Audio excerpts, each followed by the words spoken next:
I'm Angela, the chair of Democrats Abroad Global Black Caucus. And I'm Adrienne, and I lead the Global Black Caucus Get Out the Vote team. I live in Germany and I vote in Florida. And I vote in DC from Sweden. DC statehood. Welcome to the Power to the People podcast. Angela launched this podcast in 2018 to drive conversations for expats around the issues facing the Black community back home. And to motivate you to vote in the US elections. I know we've been saying this for a while, but the 2024 elections are so important and sitting on the sidelines isn't an option. I mean, no, it's not. Do not tune out. Instead, tune into this podcast and share this with all the woke people you know, and the not so woke, and definitely those who need to be woke. You get the idea. If you're an American of voting age living overseas, get your voting act together now. Votefromabroad.org is the place to start. Welcome to the relaunch of the Global Black Caucus Power to the People podcast. I am so happy to be here today. My name is Angela Fobbs. I'm the chair of the Global Black Caucus, and I'm here today with my partner and friend. Partners, baby. Yes, we are. Adrienne George. And we have a special guest today. We have Khary Dickerson here with us from Democrats Abroad, South Africa. Welcome, Khary. Thank you so much. I'm really humbled by the opportunity to be on the podcast. So looking for it. Yes. Well, you're our first guest Wow. since we stopped in 2021. So 21. But wait a minute, Khary, you have a voice for radio. So are you on the radio in South Africa? What are you doing over there? I do resource mobilization. So I'm an independent consultant.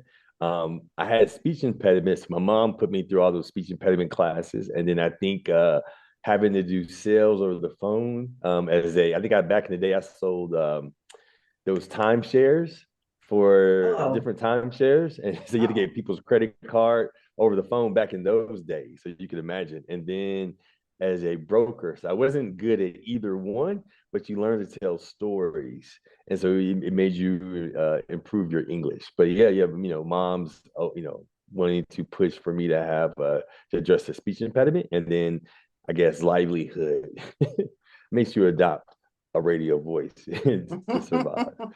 Well, you sound great, and you know what? I'm Thank so you. glad that you kicked us off talking about storytelling.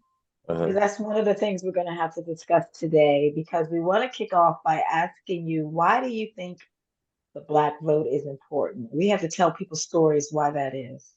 Perfect. I think it's an excellent lead-in question. That's a great question. If we just do a small recap of 2020, historically, pollsters always focus on suburban women, which is another code word for white women in the suburbs, the middle-class white woman. But we really think about it, since the last, I think it was an article by American Progress, that was a 2016 article, and I'm sure there's been updated ones, only what I could find. They said white people have voted majority on average I think since 1976, 54.8% of whites have voted Republican for the most part, while Democratic nominees have garnered 40%. Obviously, Jimmy Carter, being from the South, would have gotten more votes, approximately 48%. But remember, still the white vote at that point is still on average 50%. So we still leave out the narrative of who? The African American vote. Now, don't get me wrong, this is because of the focus of the podcast. This doesn't discredit Asian or Islanders and Native Americans, but just for this point, as African American has been the largest minority, think the focus is always, even I read an article one time that even after the 2020 vote, they still focused and said, someone asked a pollster, asked someone, why are you focused on the Black vote since the turnout was so low? So even after 2020, and even after these gains, still the narrative has always been the suburban woman and the importance of her vote. But remember, once again, whites have voted 50% on average since 1976. And so really it came out in 2008 and 2000 during the Obama years, maybe as an aberration.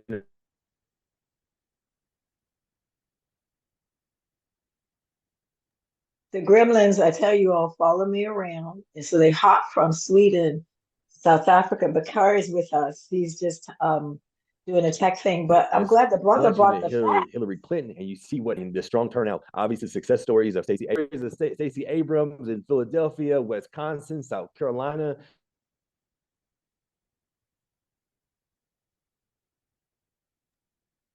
He said Stacey Abrams, two of my favorite words. But Yeah, I know. I know. Just in case you can hear us, Pretty Khary. much the same. White men, particularly, always Republican. White women, up and downs, depending on if it's a Southern candidate. Obviously, Jimmy Carter, I didn't have a working class person persona.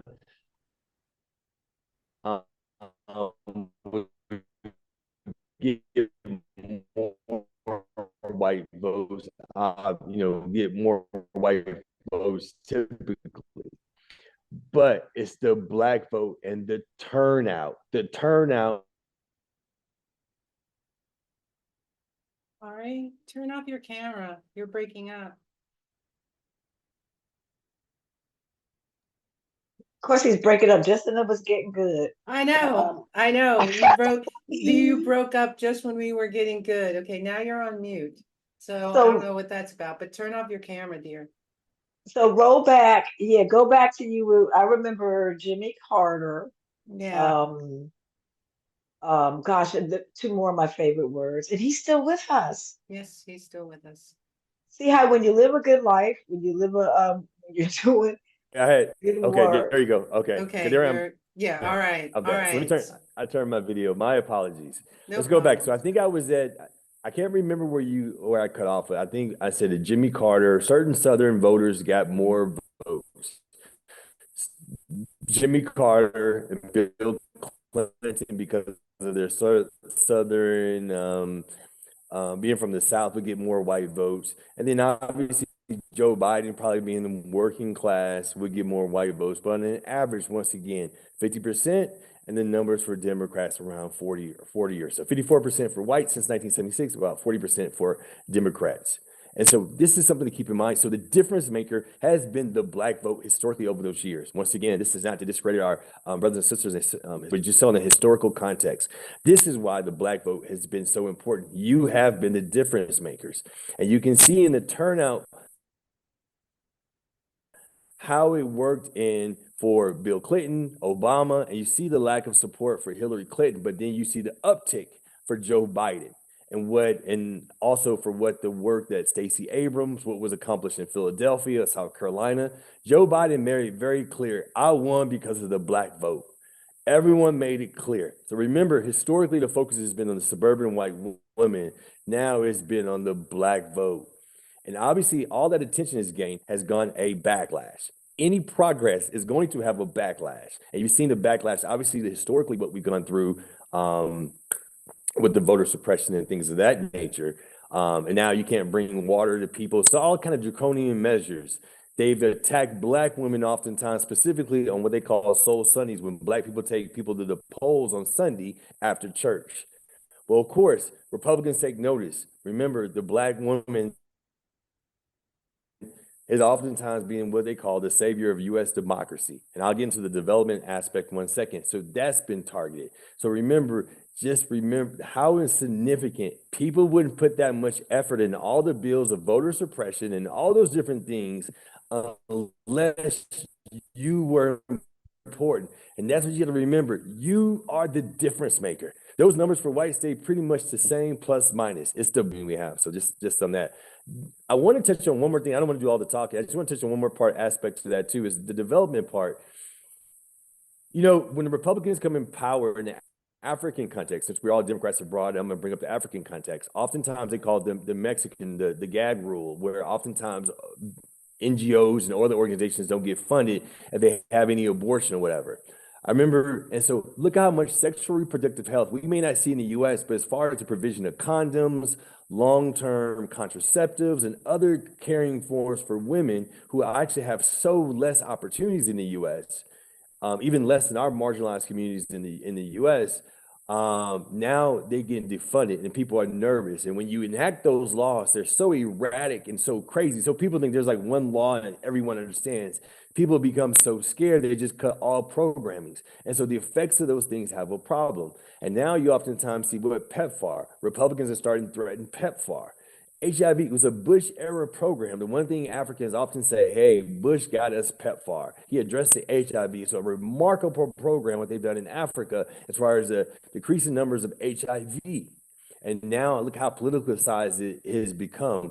So not only does a black vote matter here in the US, it matters globally, particularly for our brothers and sisters in in African content. So just wanted to address that just kind of kick us off, the significance and the importance of historically and currently the importance of the black vote. Yes. Okay. Wow. But Angela, do you know Mhm. what PEPFAR is, Khary? What is that acronym for? The president. Wow. Oh, I should. You now you put me on the spot, Pepper. You know I'm about to go That's ahead and okay. Google it. The president something. I should know that because I'm in development. So wait, don't No, no, record no, that no. part. Look, I But should know yeah, it.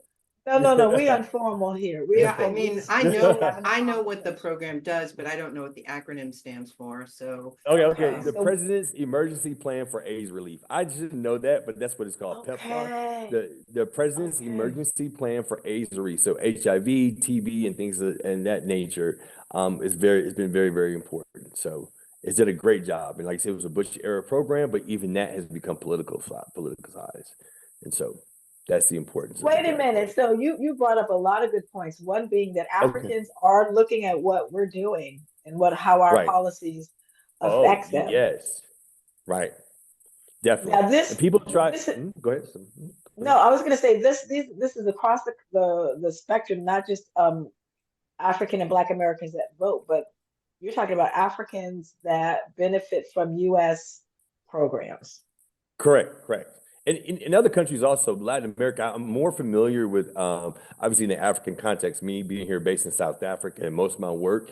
But if you see any development organizations, they get nervous. They say, hey, we want a more, your programs are dependent upon reliable funding. That way you can go out and do programming. Now, when you start to have to cut back funding and not unsure of the rules, it's erratic. Now you're spending a whole lot of your time politicizing, trying to fine tooth and get a gauge of what rules apply and what programs, what won't get you kicked out, because a lot of these programs depend upon U.S. funding. The U.S. is obviously the largest economy, is the overwhelmingly largest provider of bilateral funding in the world.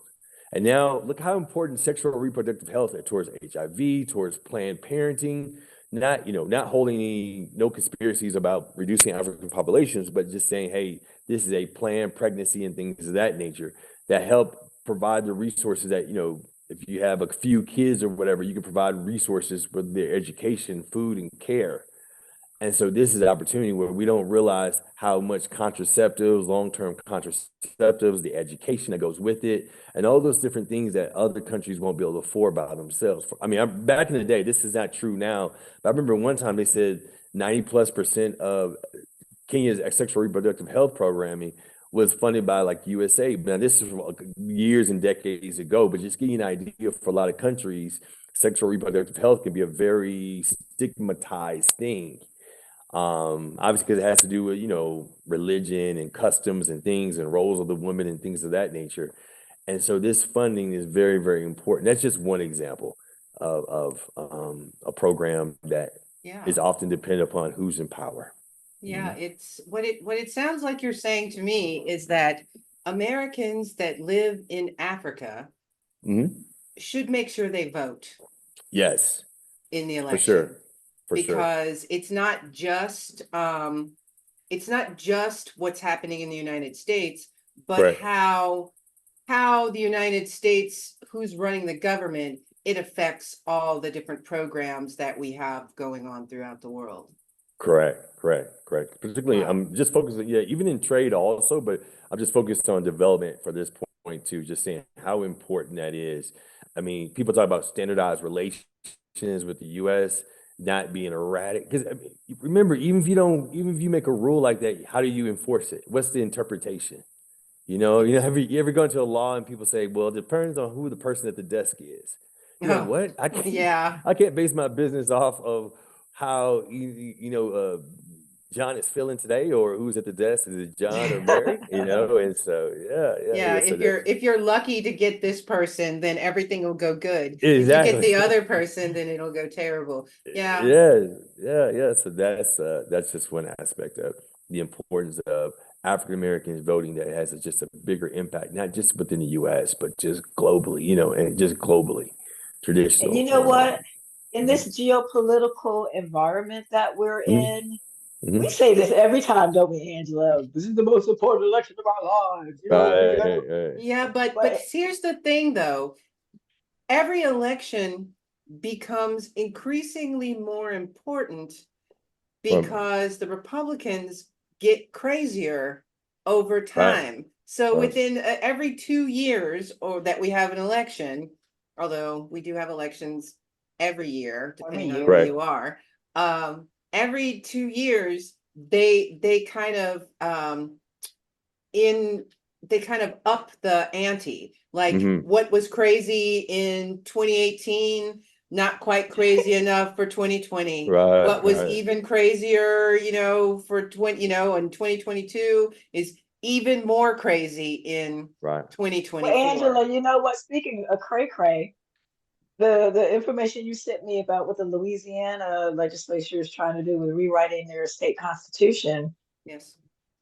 crazy. And the things that they've already done when they got that governor, and like it's okay. What like they had had some bipartisan gains, like decriminalizing marijuana. Yay!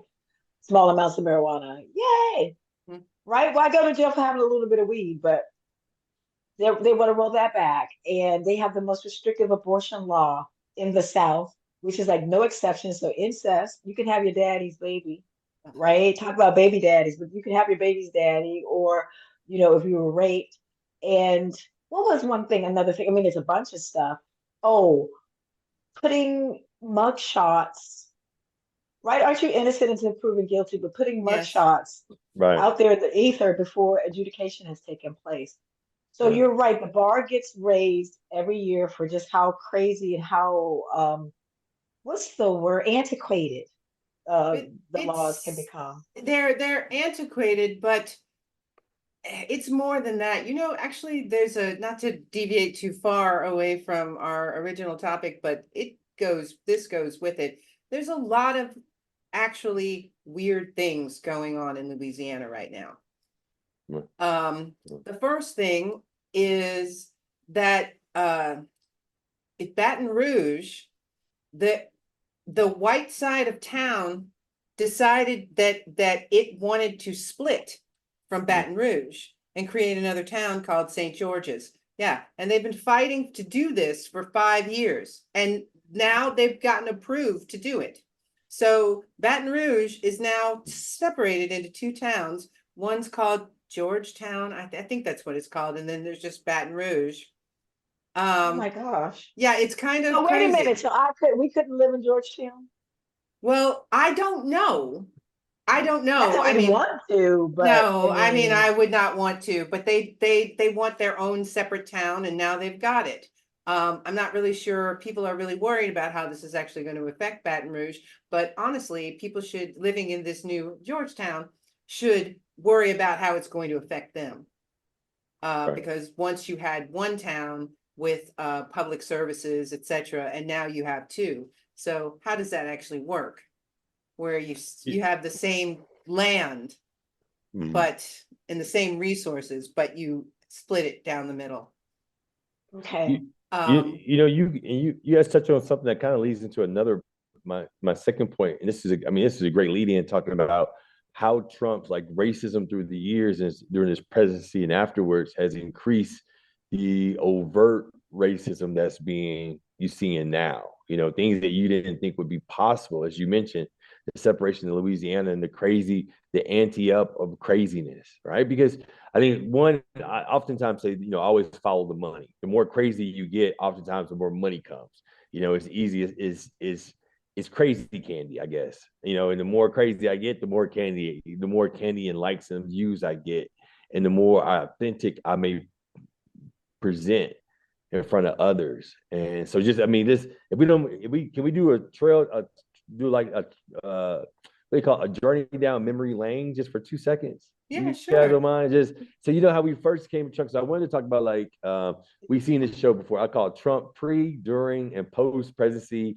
African American hate. And so obviously we got to know Trump in 1973, when he had him and his father had a building and they were discriminating against African American rent tenants. And then it was a Fair Housing Act. They admitted they violated the Fair Housing Act. The New York Five, that those documentaries that came out, I guess about 10 years ago or so, 5-10 years ago, about the boys that were eventually acquitted, but Trump saying, hey, they should get the most punitive punishment.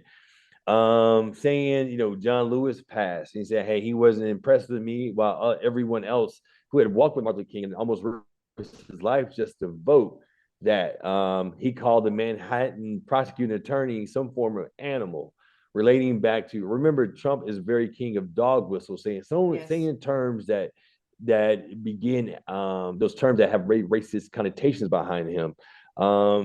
He met talk about the four congresswomen saying you should go back where you come from, when 3 of them were born in the U.S. and all 4 were citizens, obviously calling African countries asshole countries and dirty and stuff like that. I remember the good genes coming. We forget about all the stuff. I remember he said this crowd in Minnesota has good genes. Look around, it's good genes. And Minnesota is a very heavily white state, overwhelmingly white state. Obviously, you remember the January 6th, the Confederate flags, and all the other things that would go along with it. Someone very close to me in a high position received, violent threats and with racism behind it, using racist terms. And so it's not just Trump. So I think sometimes, I remember when I first started, he got elected, and I was messed up. People just thought maybe he was a clown. But I was like, no, the people he's hiring are not. You're right. Hitler by himself was like a short clown, right? Yes. Non-threatening small man. I look at, and that's, I'm not trying to body shame for people, whatever, but I'm just saying physically themselves are very, physically unimposing.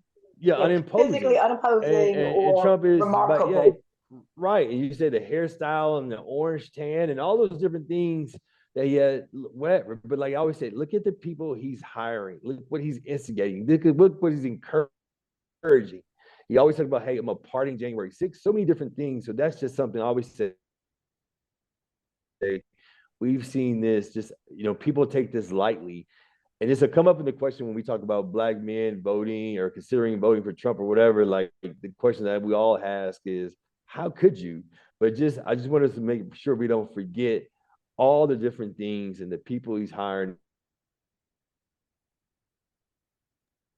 We can't forget any of that. So I just want to jog our memory down. Okay, good. And you know what? And you're right, Khary. You call it dog whistles. Go ahead. Dude, no, I didn't mean to overtalk you. Go on. I wasn't sure you were back. Please go on.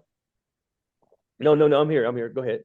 No, I was just saying, I think people forget. I remember a rapper one time asked Snoop Dogg, because he had, Snoop Dogg has a comical, and I'm glad for him. And then he asked Snoop Dogg, how'd you convince like all of America? And Snoop Dogg said, people forget.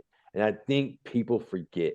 I think sometimes when it happens, they let it go, or they forget what happens. And I just think sometimes people forget what it was like. So anyways, go ahead. Sorry. No apology. Don't apologize ever. No. I was just gonna say, I like your term dog whistle. To me, that's like trigger words, right? That's the same thing. That's what you mean, right? It's calling some people to the fight, and it's triggering the rest of us. I mean, we got PTS. We got PTS like crazy. Right. Yes. And a lot of people, you're right about people forgetting. I've heard this term Trumpnesia go around, because they just don't remember all the terrible things he did. Right. I've heard people say, and some of them were Black, that we survived Trump once, we can do it again. But I just want to just say, not all of us survived. I mean, Right. about 1 million people COVID. died from COVID. Exactly. Like, Exactly. we did not all survive. And then when I think about all the children of immigrants that were kidnapped, that they don't even know Right. where they are, like those Right. children are going to be affected by that for their whole life. I Right. mean, you just imagine yourself as a child, you as a child, and Correct. then all of a sudden you were taken away from your family and you had no idea where they were, what happened to Right. them, even if you were very little. You know, you went today to get my vaccine, hepatitis B vaccine for our upcoming meeting in Costa Rica. And we were just mentioning COVID, and my husband doesn't have the latest one because they recommend in Sweden that you're over 65. And I pulled up my card and I got like 8 vaccines or Oh, something, like the first two round Right. and all the boosters. And then the woman, the Swedish woman who was, administrating it, we were, of course, I get a flag as American, comes up that, and Trump was telling people to drink bleach and all of that. She's like, if people died doing that, following that crazy advice. I yes. was like, yeah, it was so scary and just, he was telling people to drink bleach. And people were drinking. It was like people at Jonestown drinking the Kool-Aid. Yeah, but not even just drinking bleach, but whatever that weird dewormer medicine for animals. Do y'all remember that they were I telling Right. remember everybody that. Right. to Right. take this? I don't even remember what it was called because Oh it's yeah, something worth of for animals animals. something. Yeah. Exactly. Like, Yeah. how is that? If you just use any kind of logic, like eh, having You COVID know and what? having worms is two different things. And that's the same thing that's related. Our senators and our congressmen and the people in the White House, they get the best medical care available, right? So Trump had COVID. He was at Wall Street Medical Center getting the best treat. He wasn't drinking bleach or taking the dewormer thing. He's in there getting treated by the best. And these are the same people who have been trying to overturn the Affordable Care Act, Yes. who took away, the right to a safe abortion, who want to take away Social Security and will spend the next 4 years trying to overturn the American Care Act again. So, Right. so Right. Khary, tell us why our brothers, and by brothers I mean Black men Uh-huh. who can vote in the U.S., why are some of them going Republican? Good. And that's another good question. Also, can we talk about one quick well, I can come can we talk about one thing before I get to that? Sure. Just one thing, if you Absolutely. don't mind. So I wanted to talk about his like record. So this is, I was as I was talking earlier, I was saying, like when you say Trump was a bad president, what does that mean? Because some people say, okay, maybe he says offensive things, but he's a good businessman. Maybe he does this, and maybe he's not a politician, so he doesn't know how to be politically correct, but he does this instead as far as economically. And that's another thing I had to be very clear. Like I knew these numbers I knew it wasn't true, but I didn't have the education myself to succinctly come back. Because I always, my mom has a saying, you don't know it until you can teach it. Right. And Mm. so I'm a big fan, and I hate not being in the position just to be able to not communicate like clearly and succinctly where I'm looking forward, you're looking forward to the fight, the fight or the discussion. And so I just want to talk about him just briefly, like economically, his time in office. And so I like to start off with saying US News rated Trump the third worst president ever. And I call this title a case study in the failure in the office. So he was right, I guess, right below Andrew Jackson. And we remember how bad of an Wow. evil person he was. The third worst president US News said he was in the chaos in office. So the thing that people always Trump and said two things. Trump's main thing was he going to be good for the economy because he ran a business, not knowing he had inheritance and had so many different bankruptcies. And the second thing was he going to be for the working class. I don't understand how people say, hey, a rich billionaire who inherited his money from New York, who went to Ivy League schools, was all of a sudden going to be the factory workers, Joan of Arc or Martin Luther King or whatever savior messiah that you're going to use. So for number one, he had the Tax Cut and Jobs Act, deregulation and national debt. So Trump overall, he was the first president since Herbert Hoover during the Great Depression to depart office with fewer jobs in the country than what he entered. His unemployment rate for the country was higher than what Obama had.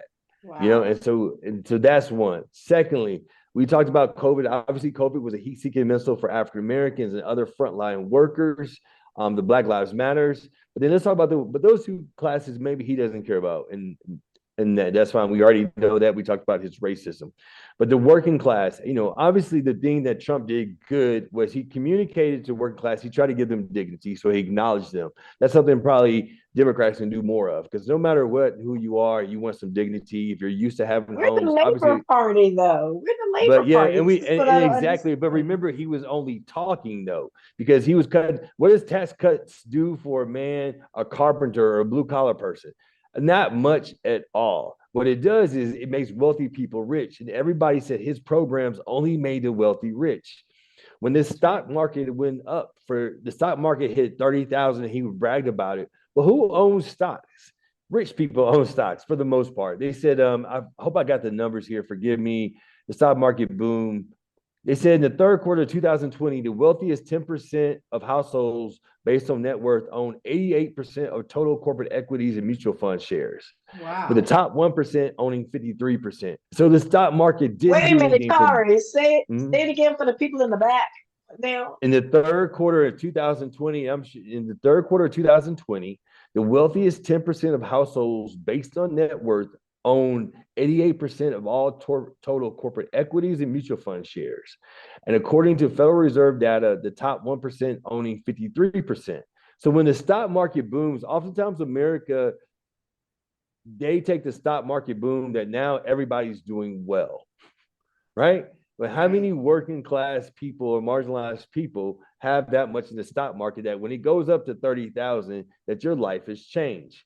Very few. Very, very minuscule few. So for him to brag about that. Secondly, the debt. Republicans are always about debt. Trump ballooned the debt, skyrocketed the debt. Under Trump, they said the ProPublica Washington Post found that the growth in the annual deficit under Trump ranks as the third biggest increase relative to the size of the economy of any U.S. president. So the economy, the stock market, as far as jobs and everything that he talked about, did not come true. Okay, Khary, let me say something. Let me see if we can, because you're scaring me now. All this because it's. But can we say, okay, so what have the Democrats done? Didn't we raise minimum wages? Was that a state by state thing? I know that. Didn't we? We were not able to raise minimum wage because of not federally, not federally, but in many Democratic states. Governors doing it right. So Democrat, and this is what people have to understand. Except in Florida, where they made a law that you can't have a higher minimum wage in your city than the state has. So So Arkansas raised their minimum wage. Yeah, so Arkansas raised their minimum wage, but you're right, that's a little hard because you have to go by state. But that's okay, because we want to remind people that they're not just voting for president. They had to turn out. Right. That's why Louisiana got that crazy governor that they have, and Florida's got that crazy governor that they have. Arkansas, you got to vote on Arkansas. So people, please, you don't have to be thrilled with who's on the top of the ballot, but they're not really running what's in your state. It's your governors, it's your mayors, it's your city councils, it's all of that. So show up and show out for that. And if you're abroad, you still got nieces and nephews, mothers and fathers, sisters and stuff that are living in these states who will benefit from those policies that are being put in place. Now, I just wanted to put that in there because to me, that was a perfect time to make people remember. Right. Yeah, the White House can't do everything, right? Right. It's got to be state by state. So we've got some success stories. We even have some cities that are implementing reparations and things like that. So remember to look at the whole ballot, study what's going on. Angela likes Ballotpedia. I like Ballotpedia. Actually, there is something called, it's called Blue, hold on. It is called Blue Voter Guide. Okay, and it will show you, you go in there, if you go to Blue Voter Guide, I think it's .com, Blue Voter Guide, no, I'm sorry, Okay. bluevoterguide.org. The first question it asks you is for your voting address, and then it shows you every candidate on on your ballot in that year. And it shows you, it highlights the Democrats, but it does show you the Republicans. And it also shows you who endorsed them, any links, stuff like that. And you can actually print it out if you vote in person. You can print it out and take it to the voting booth, or if you're lucky enough to be able to vote from abroad, that's from voteFromAbroad.org. You can just sit down. I usually schedule a time on my calendar, like an hour. And in the past, I've had to look everything up because there was no one easy place. But with this Blue Voter Guide, you can it's all there, and you can just go through and tick off your ballot and then send it back right away.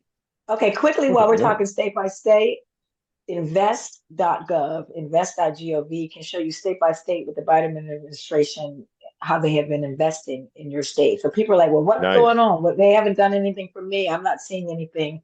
You can see state by state investments that, can we say for sure they would be rolled back if they might very well be, especially if the projects haven't started yet. You know, a lot of construction is going on in the US. I know where I'm from in Cincinnati, Ohio, the Brent Spence Bridge, President Biden went there and to, like, you know, I guess, what do? They like dig a little shovel or something and cut a ribbon to inaugurate the work.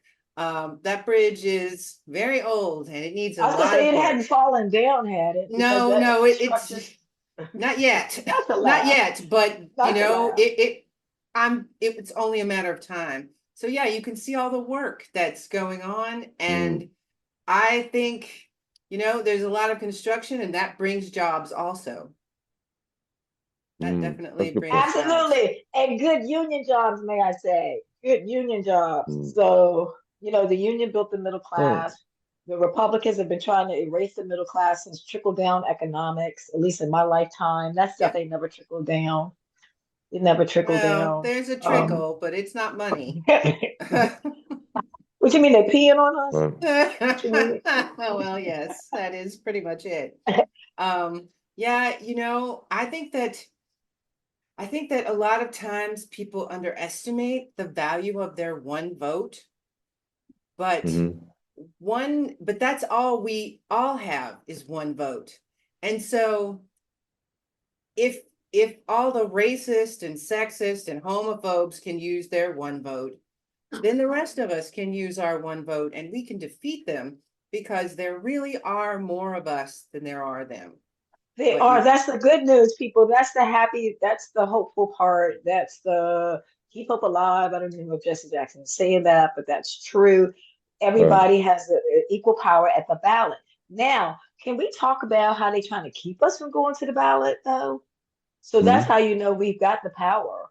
When because voter suppression is still real.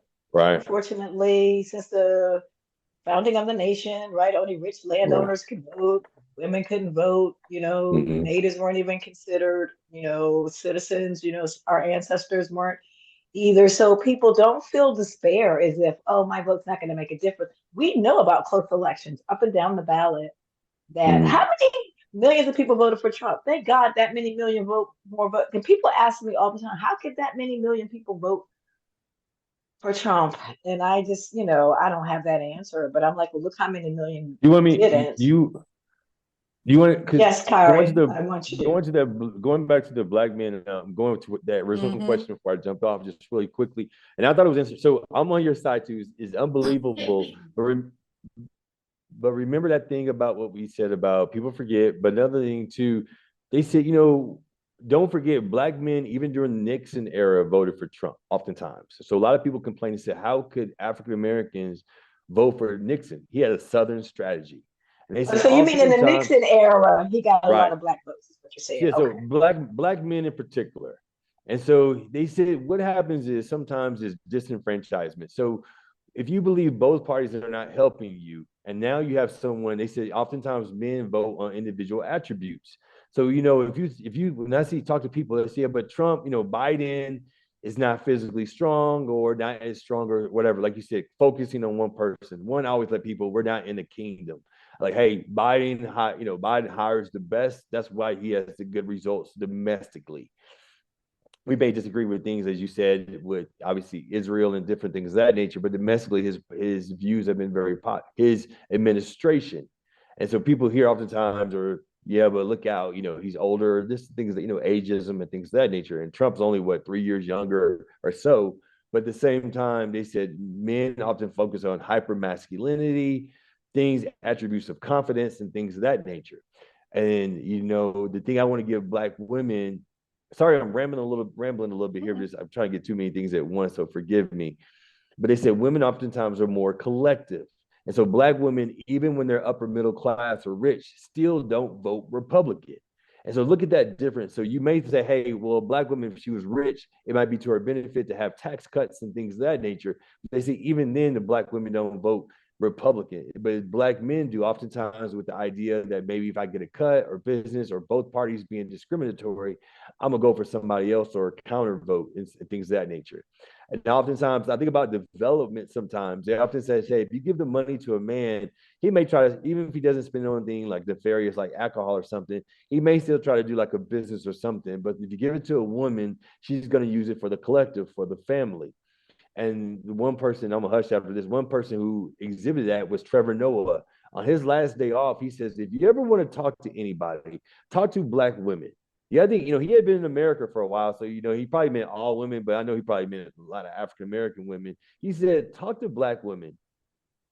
He said, because they understand the policies, that what happens to the policies when they go wrong or go south. And so that's just something just an example of the different perspectives. Now, the so what to the how do you change that perspective? I'm not 100% sure, but this information came from the Atlantic in 2020, saying, I think the title was something to the effect of, sorry, just one second. The major difference between Black male and female voters. It's just how people vote. And so that's just, sometimes I know people are like, how could you vote for Trump with his history of racism? And I think sometimes men say, hey, who can empower me individually? Instead of saying, I'm looking at the collective. And that's just something. And Black women, they look at the family. They look at how these laws impact the family. Yeah, and I just wanted to say, I'm in the community. I just want to say, Khary, I'm glad you're hyped. I'm glad you're hyped. I'm glad you're pumped.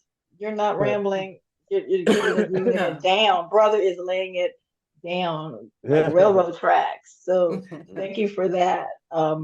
There's so many things that we want to talk about, and we may have to do a part 2 with you as well. There's so many things to talk about. Angela, what was that thing you sent me? Oh, the Black Voter Survey.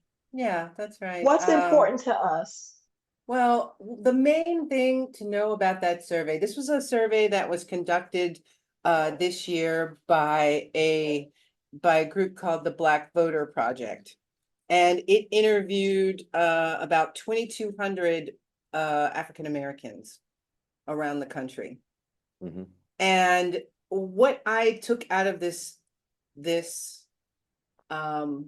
survey was that no, Black people aren't turning to Trump. I mean, there's that small amount that, of course, always vote Republican. I mean, you look at Tim Scott, you look at what's that guy from Florida, Donald something. Yeah, I mean, he's not that great either. But there's always been a small percentage of people that, for some reason, don't notice that Republicans are racist, and that they think they'll get more out of it. I mean, I understand in a certain way, like there's less competition if you want to be a politician or, in the party, you can be a spokesperson or whatever. But the main thing that I took out of this is that the majority of people are going to vote, and they're going to vote for Biden. But there's people that might vote, or that maybe won't vote. Then those are the people that we need to get. Those are the ones, because if you think about what happened with with Obama, like almost all Black people voted for Obama, including the ones that were Republican. And if we could get, Colin Powell endorsed him. yes, like I said, almost all Black people voted for Obama. And so what I want to remind people is that it wasn't just Obama you were voting for, it was Obama Biden. So we need to show up and vote for President Biden. You know, he's the only, because if we use our power, we can actually change the world. Well, you know what? Every time we show up, we do make a fundamental shift in what's Yes. going on. And when we don't show up, the fundamental shift goes the other way. That's against right. us. Right. But it just as an aside, I was at the on the mall for the Obama inauguration. I've never seen so many Black men in full-length fur coats in my life. We were there in the freezing weather. People showed up. They showed out, and it was, people were in tears. I mean, it was so historic. And so we cannot forget, we can't lose that. We lost that momentum. And you know, one thing, Khary, you wanted to talk about, why, what was it? It was something you wanted to talk about like the Hillary Clinton, not the effect, but how we didn't show up for Hillary. Right. So, and that's my question to you. I think we agree, but my concern, you know, oftentimes, so speaking on the good news, you know, we look at some of the races. I think they said the Senate, we might have a chance to get taken over the Senate, I think. And you know, MAGA supporters were so crazy that there was a blue wave in Congress or whatever, and so that went really well. So that's some good news. I guess my question, I don't know the answer to this, but going on what you were saying, Angela, the excitement. If we have to say, okay, you're not excited about Hillary, you weren't excited about Hillary. You see the result. But what I'm saying is Republicans are able to not just capture the excitement, but they capture the fear sometimes. Right. Now, obviously, Trump is there, Obama, I guess, in a sense, I hate even, maybe that's heresy to say that, but they're excited about him. And yet still, you can still, as Democrats, we still could, win the popular vote and lose the electoral college. But my question is, what way do you do that? I think realistically, we got to say maybe Biden and Kamala may not create that excitement. And so what other avenue do we have to do that? I don't know. And I don't know the answer to this question. I guess that was my question is, yeah, but I think maybe Republican. Yeah. I mean, I know you got to vote. I just don't know what if you can't capture excitement? What do you do to, at least from them? I think, what you, Adrian, what you were touching on earlier too, is not just him, but how do you capture to go vote? And I just don't know that. I don't know that answer. Well, okay. I'm just going to say, for me, I mean, honestly, I'm not that excited by any politician. Like I'm more excited about the possibilities that we can have with a certain politician, and really the fact that we have an African American vice president, like a woman, it's Asian, and it's super exciting in a way. It's not exciting in this, oh, it's, we're just so excited, but if you think about it, if you think about what's happened in the 21st century, we've had a Black president and we've had a Black vice president, and people should, it's not exciting like, woo, yay. It's exciting like, wow, look at what happened. Look at what we've done. Angela, and it is us realizing the American dream, coming closer to fulfilling Martin Luther King's the dream. World, and what the world looks at us to lead and to be this super, not just a superpower, but a true democracy. And if women hold up half the sky, right? If women are half of the population, and minority, I mean, we're the majority, we have to stop talking about Black and Asians and Latinos as minorities. We're the global majority. So when we voted for Obama, when we voted for Vice President Harris, we're fulfilling a dream. Now, the MAGA people dream is different, right? They don't even believe in the Constitution. They don't believe in, or very narrow interpretation of it and what our founding fathers intended. But every vote, and here's the three words I think that people should look at. It's not about a cult of personality. I mean, how many Kennedys, but John F. Kennedys are you going to have? How many Obamas? How many Reagans? I mean, we have to admit it. He was a cult of personality. But look at, it's three things that I think you need to look at: platform, platform, and platform. What is it that your government intends to do? Are you voting for the government that wants to take away Social Security? Or are you voting for the government that wants to protect it and possibly expand it? Are you voting for the government that wants to take away health care or not this? How many people have health care? It's unprecedented, right? Or do you want to vote for the party that wants to take away your health care? Do you want to vote for the party that wants to take away who has taken away the woman's right to choose?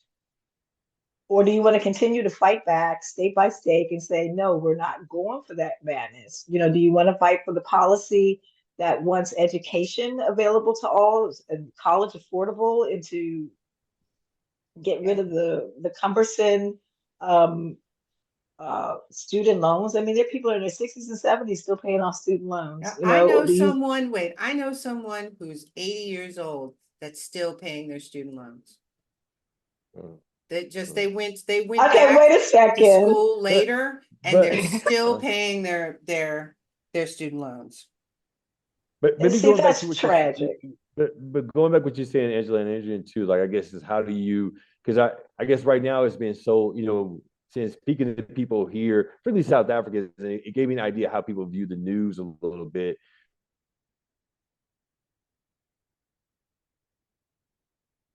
You dropped out. Yeah, I don't know if Khary's catching his breath or he froze, but remember, people, if I'm on the call, okay, if I'm on the but call, just saying how we can get away from that cult of person, the Clintons, Obamas, and say Reagans, too, all that.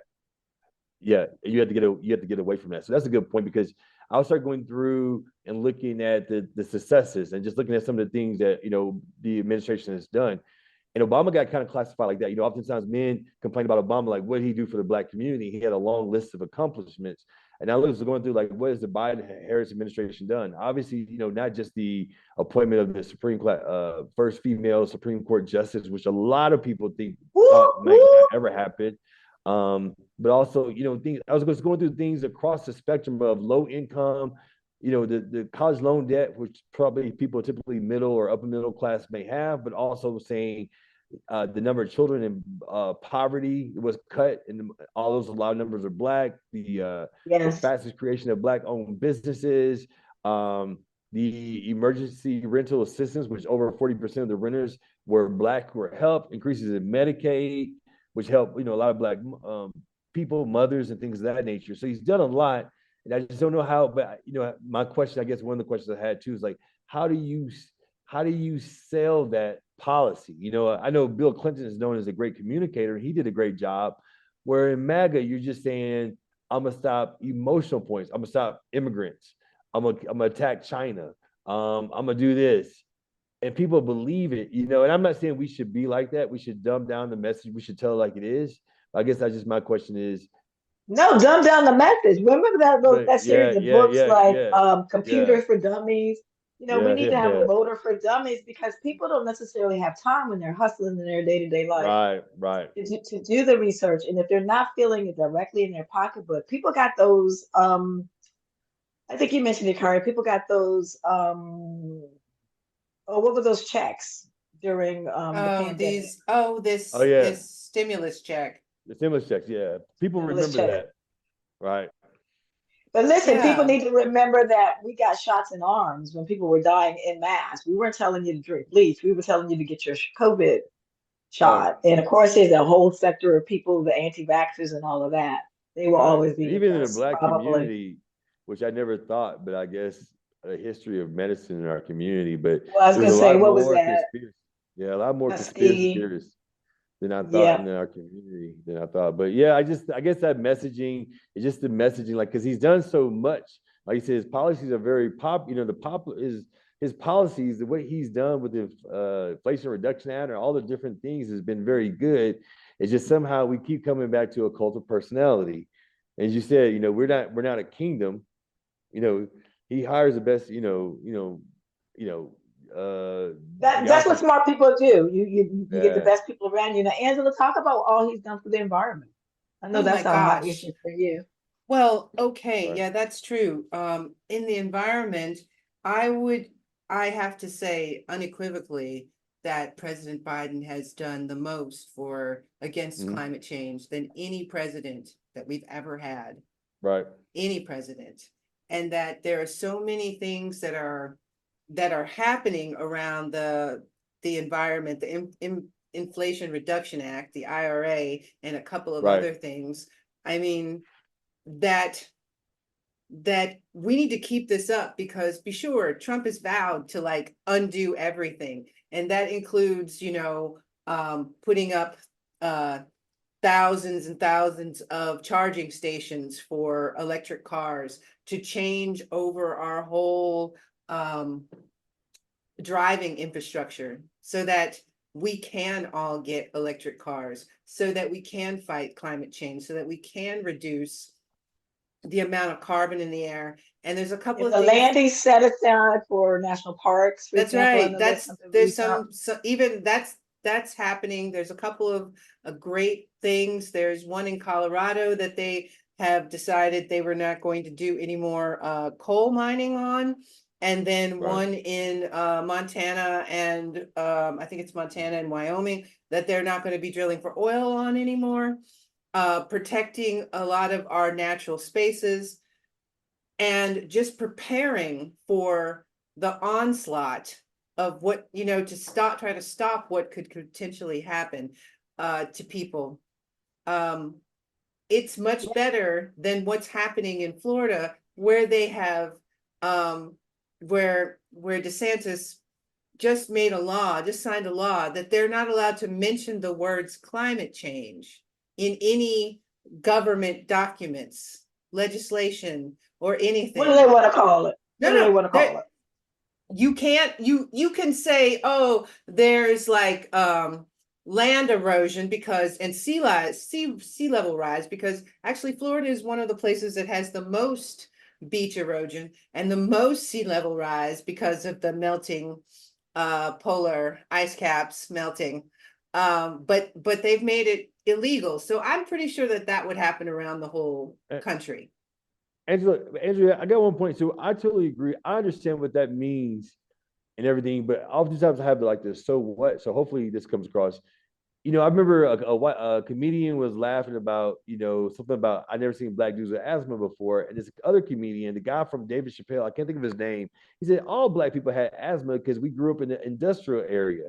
You know, in Louisiana, they have an area called what Cancer Valley or some area where they have a bunch of industrial plants. So Yeah. so you and I all know what climate change and how black people like in New Orleans or the floods in Mississippi two back in the 30s or 20s or whatever. But I just sometimes I think like we people may not know the so what to that. They hear climate change, they may think something a hurricane in Florida and something in the Caribbean, but how does that affect your daily life? Like how are black people affected by the effects way more so than other people? And I think that's the point we have to give across. You know what I'm saying? Yeah. Because That if you tell somebody in Arkansas that, they'd be like, we always had tornadoes. I don't know what that means, or fracking in Oklahoma. But now, like, what does that mean to black people? How much worse? This is how much worse you have it off.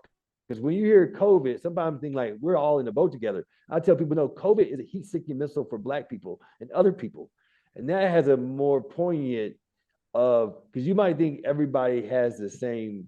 Everybody Yeah. gets diabetes or everybody gets something or whatever. You're like, no, you get it listen, way more. the statistics for That's the thing I think about climate change. yeah, the Mhm. statistics for black maternal health, this should be enough to shock anybody.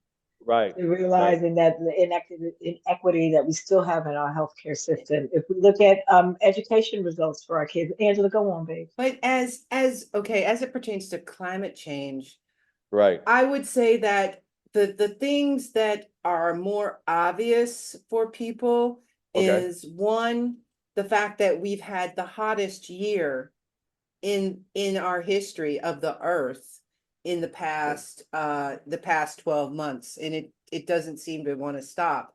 What that means is with electricity, you'll use more electricity trying to cool your house if you have an air conditioner, because not everybody Right. has air conditioners. I know Word. living here in Germany, it's in under It's before. rare, isn't Well, it? okay, when I first got here, that was like 20 something years ago. When I first got here, you never needed an air conditioner. It was never hot enough for you to, I mean, it was warm, but it was never, you could open the windows and that would be it. And everything would be fine. Since I'm going to say about 2003, Right. 2004, we've had these record scorching summers, and people don't have air conditioner here. They just don't. And and a lot of people, I know a lot of people in the States don't have air conditioners either. Well, I have to say, So I know in DC when there's these ridiculous heat, the mayor will send out, old people air conditioner or not air conditioners, fans. Because you're right, a lot of people in the States don't have they just AC. don't. Even DC is hot and humid. And But yeah, that affects how hot you are. It can kill you. And it can also raise up your electric bills if you have an air conditioner or even fans that you're constantly running all the time. and Um, isn't it a pollutant out there in the atmosphere? uh, that is something we took care of a while back. Is that okay? That So we got the CFCs out of the air conditioner refrigerant, but that was like in the 90s. Um, okay, so because I know our air conditioner in our house, my sister said it just broke down, and I swear that thing's from the 70s. Well, then it might still have it, so you should get a different one, All right. Right. Right. Right. for real, because you would use less Yeah. electricity. But I mean, if you think about, I know that people say, "Oh, we've always had floods, we've always Right. had tornadoes," but you have to look at what's happening when there is a tornado. I don't know if you remember, um, there was a bunch of tornadoes that hit like a 5 state area, that it was all in one day, it was Right. Kentucky and Tennessee and a few other places. If you look at the level of hurricanes that are coming Yeah, and the where, frequency and the intensity has yeah, changed. and Right. where they're Right. hitting too. I mean, remember there was a hurricane that hit New York City? Like that's not Yeah. normal. Like that's not normal. When you think about in 2023, I was in Washington, D.C., and there were wildfires in Canada. But the smoke Yeah. was coming down Couldn't go outside. into Washington, D.C. It was coming down into New York. It went like down into Virginia. I mean, it was really, I mean, from Canada, and that's a long way. And the sky was like a red color, and you actually had to wear a mask outside so that you Wow. didn't breathe in the particulates. But Angela, I got one question though. But don't you still? Sorry, I might be No, beating no. the dead horse, so I'm just forgive me. I hear you. Like I'm in total agreement. Obviously, I work in development, so we see it worse in Africa and having worked in Caribbean. But don't you think that it would be really good for us to have that for like African Americans? How much worse you have it? Obviously we have more asthma and all those different things. Do you think it'd be good also to keep in mind like how much more because it hurts us way more Yes. than say a white population. So I'm just curious, would Yeah. it be good to have that up Well, like in it our We it on would. our It would. sheet? If you So think about, right, I don't want to go back too far into the past, but right. if you remember Hurricane Katrina, okay, how can that we was climate forget? change How also. can we forget? It Mm-hmm. wasn't all of us. And What was it? if you Seventh think ward, about, eighth ward. yeah, if you think about what happened, Right, how the people were pushed into this stadium where they were basically starved and mistreated, how the people that weren't were caught on their roofs and there was nobody to save them, how those white militias were roaming around looking for Black people. Like, this is the reason that it's so much worse is because, I mean, quite honestly, a lot of people, and by a lot of people, I mean all the racist white people that might potentially be running our government, wouldn't care less if your house was destroyed if you're Black. Wouldn't try to find you, wouldn't try to help you. I mean, it's, and not to mention that it's our elders that might die from the heat exposure. It's our elders who will freeze to death. It's our people. Yeah. But we need those percentages. Tactics we need those in percentages. the other way. Right. Yeah, Khary, you got a good point. What's going to drive the message home? We have to use the fear factor in the other way. Not just like, oh, we survived Trump or whatever. It's like, well, we're not surviving. This is how our asthma levels have raised. Right. This is how many more of us have diabetes. This is how these particular issues are impacting our community. So we have to scare people maybe to the polls. Yes. Right. Yes. That when you have all this pollution, it affects, I mean, it's not just giving you asthma, it's giving people cancer. It's causing brain tumors. It's causing all sorts of things to happen that wouldn't happen if you, under normal circumstances. And if you just, I think, okay, back to Louisiana, I think they call it Cancer Alley. There's a place, Cancer Alley. Yeah, that's what that's a place. That's the place I was thinking of. Yeah, where people are just, you know, they're getting cancer. If you live in somewhere like, oh, where is it? I think it's Oklahoma, where they started having earthquakes because of fracking. Yeah. What about Flint, Michigan? Do they still have water? No, they still have a water problem. They still have a water problem. I mean, it's being worked on, but it's, you know, again, I'm just going to say the racist white people that were running the state at the time when this happened couldn't have cared less. And so you need to have someone in office that will, I mean, at least actually gives a damn. Yeah, well, actually gives a damn. I mean, and that's one thing I think you can truly say about Biden. He actually gives a damn, and he understands how politicians can use their power for solutions. He's seasoned. I mean, so what if he's old? I'm trying to figure out. So we don't respect our elders anymore? Doesn't that mean wisdom, experience? Well, I kind of understand how some people are seeing that, but it's because we've had, I mean, people don't call him old. And the reason they don't call him old is because he's doing, and so I don't know, you might want to bleep this out, because he's doing too much fuck shit. And so it's the last thing that you would think about Trump. Because he's doing you know, if he's not having sex with a porn star or, you know, or whatever else. Asleep during his trial, or whatever else, making weird speeches or whatever. But Biden, for me, the main difference between Trump and Biden, and I know that there's 1,000 differences, but when you see President Biden, he is, you know, that he's working. Like, he's not on social media all the time. He's not standing in front of the camera. He's just like the rest of us who have to get up every morning and go to work and try to get something accomplished. Donald Trump is a person who has no job, no responsibilities. And so, yeah, he's always on social media. He was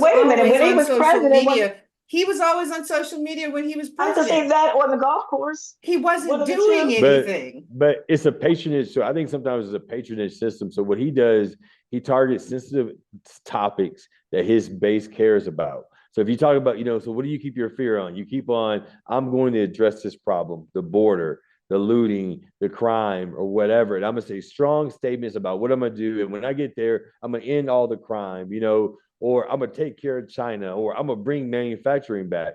And so that's what they said is oftentimes, particularly men think, hey, if I get something, if I get a heads up or I get a handout, I'll get it. And so As you said, so I think that's his appeal is I'm going to take care of it. So if you watch a lot of the interviews from the Daily Show, Trump is just making up fluffy, whether it be Trump or the Republicans making up fluffy stuff that they're going to do. And it's, I call it ear porn or whatever, but they Khary, do have you feel no like the ability. black male electorate feels like they're ignored? Because we always do, there's a lot about black women being the backbone of the Democratic Party. Do you feel like black male But electorate feels ignored by the Democratic Party? no, I think they're attracted to the same things that white men. Oftentimes I always say men like power sometimes. And sometimes you think, hey, if I just get this leg up, somehow I can make it and take it from there. And so sometimes Men like porn envisioning, stars too, don't I they? mean, they're like it's like envisioning. So it's hard to think about the collective because even so, like you said, men, men are men. Obviously, this history of America makes us divisive or whatever because of our history and race and slavery and all the other things with it. But men are attracted to certain things, and just that of affirmation, confirmation, the way men talk and communicate, is going to be different oftentimes. And so I just think that those things, hyper masculinity and things of that nature, men oftentimes get attracted to and say, hey, I'm going to take care of it. And where women are like, what? You didn't do it then, you're not going to do it now. Women have a much more nuance and, as you said, a collective, a nuance and a collective experience to know, as Trevor Noah said, black women understand the policies and the effect. Men think, hey, if I get a paycheck and I remember when Ice Cube came out, we talked about this earlier, when Ice Cube came out with that contract with America and how much trash it was. But some men said, hey, I remember some of the men's group, we need to take a look at this. They didn't send it to the women's group, but they said somehow maybe Ice Cube being successful, coming from the hood, being an authentic black man who's made it, somehow would know. And as Malcolm X said, no, these are just celebrities. You can be easily bought off, and easily, and so I don't think Ice Cube necessarily meant harm, but you notice he didn't go through Stacey Abrams to have to take a look at it. He didn't go through other aspects of leadership. And so Trump has also created a sort of celebrity, The Rock was talking about running for president, or whatever, a sort of celebrity, I can do this, and so that's just something, that Yeah. unfortunate. Right. So, Well, that's true. I mean, I get it. Men have they have a different perspective, but think about Trump as that asshole you work with that talks a lot of bullshit but doesn't ever do anything. Because that's right. Trump. He's Or that guy. racist comments. I mean, I always look at him as saying, like, you've been as a black man, as the only black, I remember my MBA program, and it was that they gave scholarships to blacks. And he said, but what to one of the two essay questions, excuse me, water went down the wrong tunnel. One of the two essay questions was, why don't black men stay in corporate America? They said black women are able to handle the nuance and complexities more than black men. So black men always got to say, yeah, there was some way you felt in corporate America that didn't make you want to stay. And that's two essay questions. One from the consortium, that how I got my scholarship, and the second one's for the Black MBA program. Why don't black men stay in corporate America? Because the goal was to get black men through to middle management so they can bring others up. But they said black men don't stay. And I was like, right, because you're probably made to feel less than, where a black woman is probably able to iron out. Like you said, women are able to handle more complex relationships than men typically. And so you already see that guy that you didn't like at work, that called you out the name or made comments or got something that you didn't, because if you thought of race or whatever, why would you now elect him? And, they often say, historically, black men have, Nixon and a few others. If you read that article, how black men in sometimes double-digit numbers voted for Republican candidates that were very, very, Reagan years. Look how many of us brag about making it, made it through the Reagan years, and how he cut social programs, and very Yes. I know at least one black man that voted for Reagan. And I said, I know at least one black man that voted. I know him very well. Voted for Reagan, and that worked in the Trump administration. But he was raised conservatively, and I used to always ask, "What are you trying to conserve?" And he was from New York State. I'm sorry. He's like New York State, and he's like, return to a welfare state. And I was like, isn't it in our preamble to our Constitution? Welfare is mentioned in the preamble to our Constitution. So Right. it's okay if we bail out the banks, but if the working, Or the businesses. mother with Right. businesses, the mother with two jobs and no health care, Exactly. we don't want to give her some type of subsidy. So yes, people Yeah. remember that during the pandemic, those child subsidies took raised millions of people out of Right. poverty. Those are kids. This is what I don't think. Khary was saying, how do we get Black people to vote Democratic? When those policies hurt our children, and that's the Yeah. same poor white children in Kentucky or wherever, sorry, with no shoes, the Yeah. rural white voters. Those policies hurt the most vulnerable. And Yes. again, a Right. lot of people are like, well, what are you doing for me? It's like, well, it's the we as a collective. The me should be us. It's a collective. Right. And if we're not treating our children well and our elders, the ones who can't fend for themselves, what does that say? People don't have a moral conscience anymore. I guess, like people like King could evoke, and John Lewis, God, we miss him. Could have, Yes. invoke people, can get them to tap into their moral consciousness. Talking Right. about good trouble. I mean, being the youngest person out there beating on that Selma Bridge. People, we don't seem to remember that we have a social conscience and a responsibility to the collective. That's what's missing. I mean, we still hear it in the Black church in the pulpit. What happened to Reverend with the Poor People's Campaign? Reverend, A, something with a B. yes, he actually retired, but he's retired from preaching, but he Mm. is still working on the Poor People's Campaign. Is it Right. Barber? Barber, yes. Barber. Yeah. Yeah. Yeah. That's it. I forget. Yeah. We need to get, I mean, even Malcolm X is radically different as he was, well, radical by nature, but radically different from King. Realized that we need to be doing this for the collective. I mean, the Nation of Islam, didn't they feed us? Just like the Black Panthers, school lunch programs. It's like the state's not doing it. We're gonna feed our people.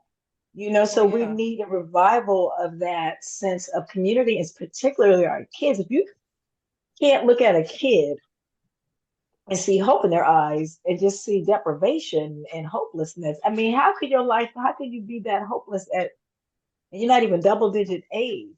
So if Right. we can't figure out how to tap into that, God help us all. I like to say, may our votes continue to save democracy. We have to do it again. But if we Right. don't think about the most vulnerable, then I don't want to say you get what you deserve. I just think that if you need to be reminded of that, that has Right. to be reawakened. And I don't know if, maybe I'm just a naturally empathetic person, but I care about people. It doesn't matter if I'm doing okay, if we're not all doing okay. I mean, everybody's situation is precarious as heck, right? It can Yeah. switch on a dime. So if we're thinking about, what's that thing? They came for the That's whoever. Pastor Niemoller, his poem, yes. Yeah. Yeah. First they came for the Arabs or the Jews, something. Yeah. I know you're talking about. Hmm. Yeah. Yep, Right. Hmm. yep. And So Other they're that's coming where question. for we us, are. people. They're coming for us. If y'all don't realize that they're coming for us, Oh my God, you yes, they need to are coming see. for us, for sure. Yeah. Yeah. Yeah. Yeah. Yeah. Yeah, I totally agree. Angela, Adrian, I got a question. I got to I need to get I got one thing I need to do a proposal in. And so We know you're how we busy. are we That's an why hour we're and a so half? grateful. Yeah, we're actually, Yeah, my husband is looking on my shoulder saying, you said, we yeah, eating at 7. It's like yeah, nothing's yeah, yeah, happening yeah, in the yeah, yeah. kitchen. So yeah. So no, but this has been good. Like I said, once again, I want to reiterate the opportunity to speak, and once again, it made me look up things that I didn't know, and I like I said, as I mentioned, I remember my ex saying, I couldn't defend myself. I couldn't defend. I didn't have no facts. I could just express emotion, and now I feel much better when people mention. I can remind them how horrible what Biden has done and what Trump has wasn't able to do, and his failure. And so I just thank you for the opportunity, making me work a little bit this morning and afternoon. So Brother, we thank got you to too, make and you Angela. work. Right, We Well, got to and make you Angela, work. thank No, you. but Right. go on to Go ahead. Angela. Give her you were going to give And her Angela, thank you. I flowers. always And call Angela the machine. I always say, I always tell people in South Africa, it's this lady, she is a machine. And so Angela, I call Angela the machine. And so I just want to thank you again and you too and stuff like that. So just until well, next time, I appreciate you too. Yeah. yeah, thank you so much for joining us oh, today, Kari. And as always, you're always welcome to come back. Right. You bring us so much, and Hmm. I think we've all enjoyed this conversation, and honestly, Right. I've learned a lot of things just speaking with you. Right. One of the things I got to do is figure out how to make climate change more concrete to people. Hmm. Because Right. for me, I know there's 1,000 other issues, Right. but for me, this is one of the biggest ones because many of us will not survive. True. And I don't want that to happen. True. So, yeah. Wow. On that note, make sure you go to Vote From Abroad if you're an American overseas. Get that process going now. If you're going to be 18 in November, register to vote now. If you lived overseas for 20 years and never voted, this is the Hmm. time to get off of the sidelines. Votefromabroad.org. If you're stateside, iwillvote.gov. Right. There is a link that Angela put in the chat for us that we'll make sure in the show notes where you can look up what's going on in your state. Don't forget invest.gov to see Right. what programs this administration is doing. Khary, thank you so No, much. man. Thank you so much. Let me see if I can turn my video on because I know it might freeze up again. One second, but I just wanted to say, there you go. There you are. There he is. There's that Yeah, There handsome you face. are. You remind me of a British yeah. actor. I can't think of who. I'm going to send you the picture. You can like, I don't look like him. But hope you enjoyed this because like Yes, Angela, we I learned did. a lot too. We got a lot of work to do, people. So let's do this collectively, Yep. and may our votes save Okay. democracy. Yes, and we'll He's, I know. Good job. Thank you so much. thanks. We'll hopefully you'll join us again for our next episode. And everybody I'm take looking care of forward. yourselves, and we'll see you next time. Next time. All right. Take care. All right. Bye-bye. Bye. Thanks for joining us today. I hope this episode made you think and made you want to vote. So do I. Plus, voting is the birthright they didn't even want us to have.